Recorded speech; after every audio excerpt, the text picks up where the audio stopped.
ప్రసాద్ రెడ్డి గారు ఈ కూటమి ప్రభుత్వంలో మద్యం ఏరులై పాడతాం కానీ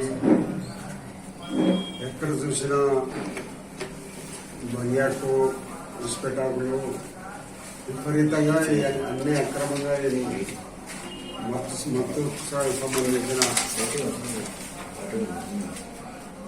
లిక్కర్ నాసిరకం బ్రాండ్లు ఇవన్నీ రకరకాలుగా జరుగుతుంది. విచ్చలవిడిగా అమ్ముతున్నారు. కేంద్ర ప్రభుత్వం కూటమి ప్రభుత్వంలో ఎమ్మెల్యేలే దీనికి తెరదీస్తున్నారని చెప్పి మాట్లాడడం జరిగింది.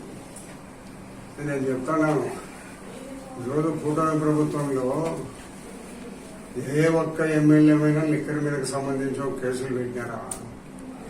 ఈ ప్రభుత్వంలో ఎంతమంది కేసులు ఉన్నారు, ఎంతమంది జైల్లో ఉన్నారు, ఎన్ని రోజులు జైల్లో ఉన్నారు, ఎన్ని నెలలు జైల్లో ఉన్నారు? కూటమి ప్రభుత్వంలో ఎవరైనా ఉన్నారు జైల్లో మద్యానికి సంబంధించి ఎవరన్నా? ఇప్పుడు ఒక 30,000 మంది జగన్మోహన్ రెడ్డి గవర్నమెంట్ లో ప్రముఖ నాయకులందరూ కేసులు ఉన్నారు. చెవిరెడ్డి భాస్కర్ రెడ్డి కానీ, లేదా ధనంజయ రెడ్డి కానీ ఇంకా కేసుల్లో ఉన్నారు. ఇంకా ఒక 15 మంది 12 మందికి మిగిలిన రాలే.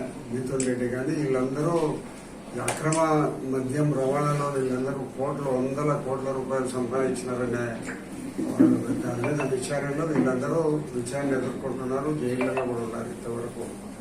ఇంతవరకు జైల్లోనే బెయిల్ రాని సంఘటనలు 3 నెలల కాలం నుంచి కూడా ఉన్నాయి.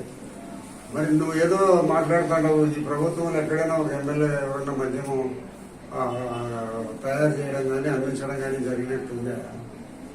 మీ దాంట్లో ఎంతమంది మీద కేసులు ఉన్నాయి? మద్యం కేసులు, ఇసుక కేసులు ఉన్నాయి, ఇసుపెటాకుల కేసులు ఉన్నాయి, మక్తా గుప్తా విపరీతమైన అక్రమ లావాదేవీలు జరిపిన కేసులు ఎన్నో ఉన్నాయి. మేము సొంతంగా నువ్వు డైరెక్ట్ గా నువ్వు డిస్టిలరీ నుంచి తెచ్చి మద్యం అమ్మినావు. నువ్వు పొద్దుటూరులో ఎన్నికల్లో అదే మద్యాన్ని పంచినావు.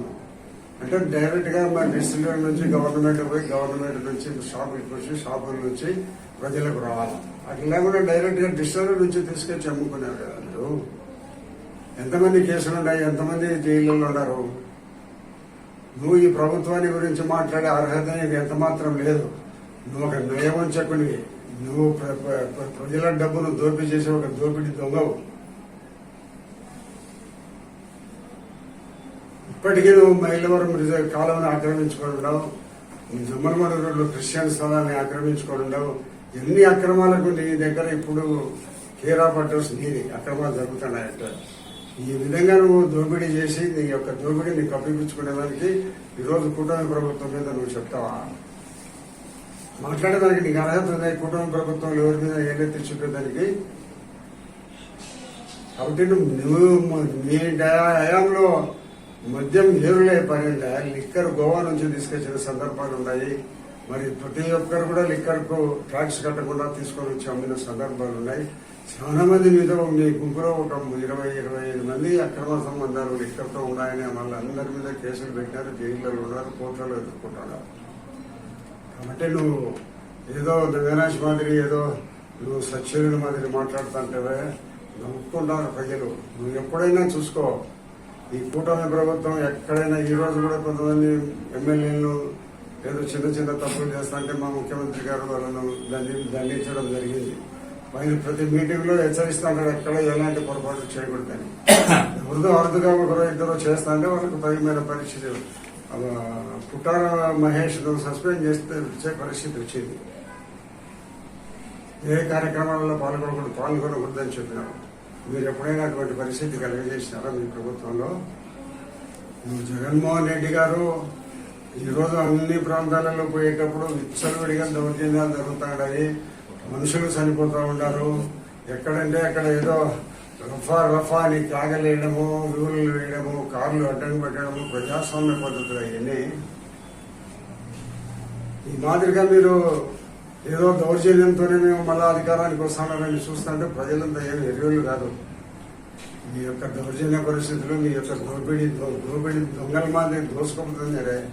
జగన్మోహన్ రెడ్డితో సహా ప్రతి ఒక్కరు మీ దాంట్లో మీ పార్టీలో డబ్బులు వేల కోట్ల రూపాయలు సంపాదించిన పేరు ఏదన్నా ఉంటుంటే చెప్పుకుందాం. కాబట్టి కూటమి ప్రభుత్వాన్ని అనే అర్హత మీకు ఎవరికి లేదు. మీ పార్టీలో వైఎస్ఆర్సీపీ పార్టీలో ఏదో నిజాయితీగా ధర్మ న్యాయబద్ధంగా మా పార్టీ తెలుసుకోవడం జరుగుతుంది కాబట్టి మీరు ఏదో నిరంతరము ఏదో మాట్లాడితే చెబుతారు, మాట్లాడితే సరిపోతుంది అని ఏదో 10 మాటలు మాట్లాడితే నిజమవుతుందనే ఆలోచనలో మీరు చెప్పడం అనేది కరెక్ట్ కాదు.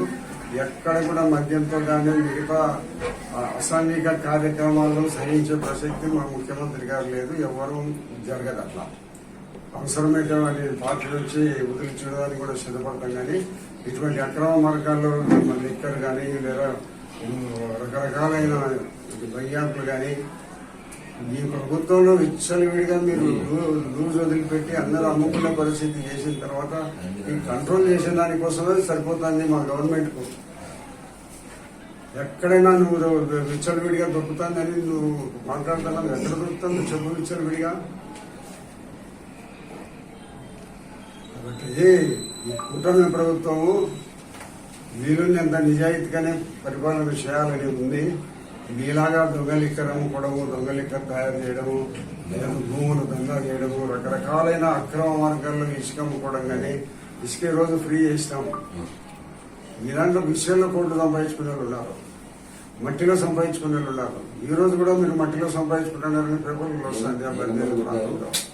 ఎక్కడ అవినీతికి ఆస్కారం లేకుండా ప్రభుత్వం జరుగుతుంది, పరిపాలన జరుగుతుంది. మా ముఖ్యమంత్రి గారు అవినీతిని అక్రమ మార్గాలను సహించే పరిస్థితి లేదు. ఏదో ఊరికే మాట్లాడుకుంటే ప్రజలు నమ్మించాలనేది ఎవరు నమ్మరు. ఈ మాటలు గురువు నమ్మరు. పొద్దుటూరు ప్రజలకందరికీ తెలుసు. నువ్వు నా మీద నా కొడుకు మీద చెప్పినా 13 కోట్ల రూపాయలు ఏదో శనిగలు అంటానని. ఇప్పటి వరకు శనిగలు జరిగింది 9,000 కోట్లు, 9 కోట్లు జరిగినాయి.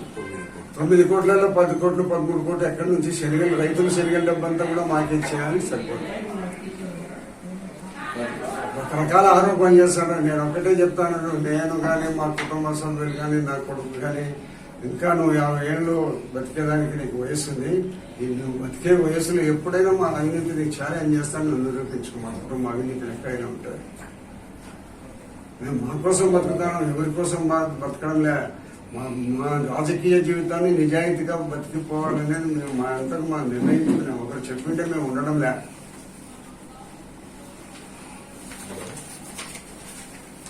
ఎన్నిసార్లు మా మీద ఆరోపణలు చేసినా కూడా పొద్దుటూరు ప్రజలు నమ్మరు. పొద్దుటూరు ప్రజలు నిన్ను గురించి తెలుసు, నన్ను గురించి తెలుసు, అందరిని గురించి తెలుసు. నువ్వు ఎన్నిసార్లు నువ్వు మొరపెట్టుకున్నా కూడా ప్రజలు వినే పరిస్థితి లేదు. శనిగల్లో రోజు చెప్తున్నారు శనిగలు శనిగలు శనిగలు అని. శనిగలు జరిగిందే 9 కోట్ల రూపాయలు. మాకు 10 కోట్లు 13 కోట్లు ఎట్టు వచ్చాయి? శనిగల్లో కూడా మాకేస్తారా? అట్లా అన్యాయంగా మాట్లాడిన దానివల్ల పొద్దుటూరు ప్రజలు నమ్మే పరిస్థితి లేదు. దాంట్లో రకరకాల కొత్త ప్రాణాలు తీసుకొని వచ్చి అమ్మినారు, గోవా మద్యాన్ని తీసుకొని వచ్చి నమ్మినారు. మీరందరూ కూడా మద్య వ్యాపారంలో మీరందరూ కూడా సంపాదన చేశారు. ముఖ్యమంత్రి పేషి మొత్తం, గత ముఖ్యమంత్రి జగన్మోహన్ రెడ్డి పేషి మొత్తం లిక్కర్ స్కామ్ లో ఉంది. వాళ్ళందరూ జైల్లో ఉన్నారు. దీనికేం చెప్తావు సమాధానము? ఇప్పుడు మా ప్రభుత్వాన్ని మాట్లాడుతున్నా, మా ప్రభుత్వాన్ని మాట్లాడడానికి అర్హత ఉందని. ఇలాంటి వాళ్ళు మాట్లాడే అర్హత కూడా లేదు. ఇంకా నిజాయితీ పర్లేదు, ఎవరైనా కొంతమంది ఎవరైనా మాట్లాడితే మాట్లాడవచ్చు, కానీ నీకు అర్హత లేదు మాట్లాడేదానికి. ఎవరిని విమర్శించే అర్హత లేదు నీకు. ఎందుకంటే ఎన్ని దుర్గుణ లక్షణాలు, ఎన్ని జూదాలు ఉన్నాయో అన్ని చేసినవానివి, అన్ని నడిపినవానివి.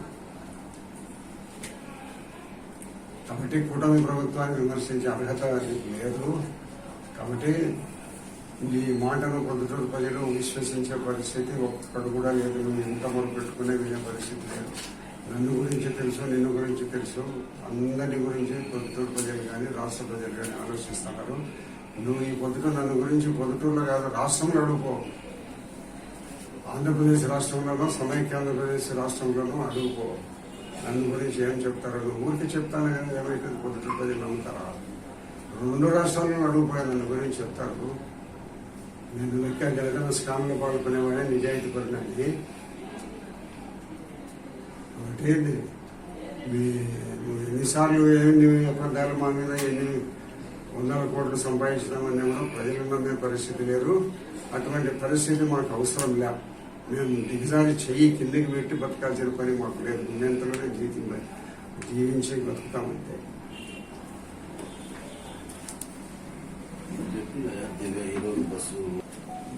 మార్చి పెట్టుకోండి. Government hospital. ఇప్పుడు ఈరోజు వికలాంగులందరికీ కూడా ఉచిత బస్సును ప్రభుత్వం ఏర్పాటు చేయడం జరిగింది. భవిష్యత్తులో వికలాంగులు ఎక్కడికి ప్రయాణం చేయాలని కూడా వాళ్ళందరికీ ఫ్రీ బస్సు ఈ రోజు నుంచి ఏర్పాటు చేయడం జరిగింది. గౌరవ ముఖ్యమంత్రి గారు విజయవాడలో ఆయన ప్రారంభోత్సవం చేస్తున్నాడు. మేము అన్ని నియోజకవర్గాల్లో కూడా మేము కూడా వికలాంగులందరినీ బస్సులు ఎక్కించి రాజపాలెం వరకు వాళ్ళతో మాట్లాడుకుంటూ అక్కడికి పోయి అక్కడ భోజన వసతి కూడా ఏర్పాటు చేసినామని చెప్తున్నారు అధికారులు. అక్కడికి పోయి వాళ్ళతో మాట్లాడి దాదాపు 1 గంట 2 గంటల వరకు వాళ్ళతో గడిపి రావడం జరుగుతుంది. అదే మాదిరిగా మన రంజాన్ పండుగ సందర్భంగా ఇమాములందరికీ కూడా 45 కోట్ల రూపాయలు రిలీజ్ చేసినారు. వారు కూడా సంతోషంగా పండుగలు ఉత్సాహంగా జరుపుకోవాలనే మంచి ఉద్దేశంతో 45 కోట్లు వాళ్ళకు కూడా రిలీజ్ చేయడం జరిగింది. అందరి ఖాతాల్లో నిన్నటి దినమే డబ్బు కూడా పడిపోవడం జరిగింది. కాబట్టి వాళ్ళు మరి 20-21 అనేది కరెక్ట్గా తెలియడం లేదు మనకు రంజాను. కాబట్టి సంతోషంగా వాళ్ళందరూ కూడా పండుగ జరుపుకోవాలని గౌరవ ముఖ్యమంత్రి గారు వారికి రావాల్సిన శాలరీస్ అని కూడా వేయడం జరిగింది. డైరెక్ట్ వాళ్ళ ఖాతాలో తెలుగు వాళ్ళకు జనరల్ గా